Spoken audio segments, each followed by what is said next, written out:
Have you ever watched a baby suddenly fix their gaze on an empty corner of the room?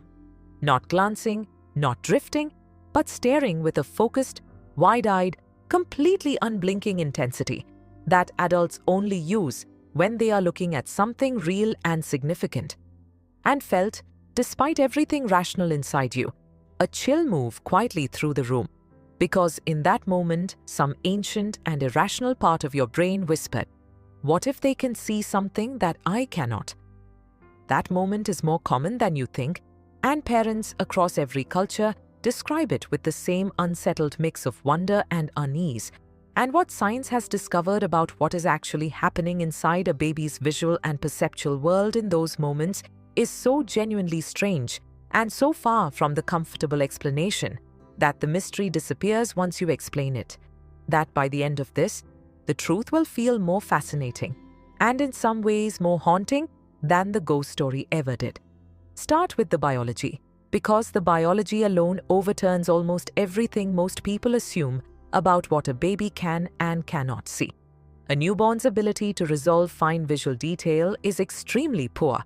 roughly 20 times worse than normal adult vision, and yet, and this is the part that changes the picture entirely, their sensitivity to high contrast, to the sharp boundary between dark and light, is actually heightened relative to their other visual capacities because the cells responsible for detecting edges and contrast are among the first to come fully online in the developing visual system,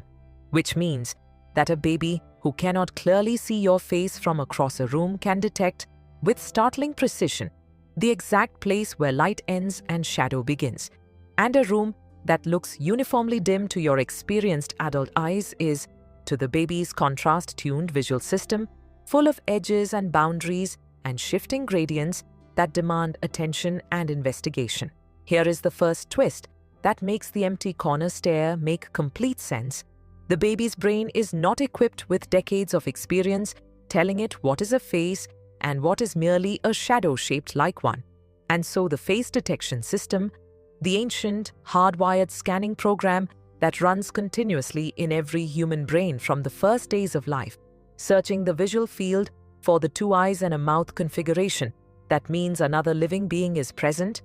runs at full sensitivity on absolutely everything, including shadows, including the contrast of a wall meeting a ceiling, including the particular arrangement of darkness in a corner that happens to contain enough curved edges and gradient shifts to partially satisfy the system's search parameters and trigger its response, which is why a baby will lock onto a patch of shadow and engage with it with the same serious, absorbed attention they would give to a real face. Because to the face detection system, at that level of processing, the difference between a real face and a face-shaped shadow is not yet meaningful. Both activate the same ancient circuitry, both produce the same orienting response, both pull the baby's full attentional resources toward them and hold them there until the system is satisfied.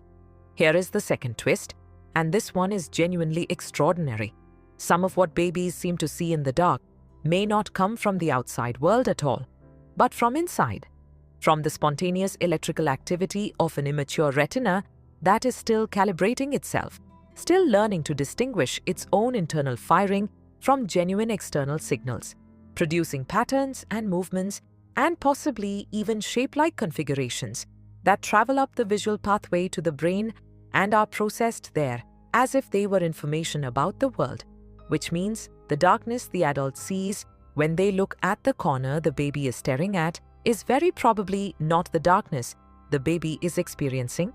that the baby's visual field in those quiet private moments may be populated with internally generated experience that no instrument in the room can detect, experience that is as real to the baby's nervous system as anything coming through the window, which is perhaps the most accurate and the most strangely moving explanation for why a baby staring into nothing looks so convincingly like a person watching something.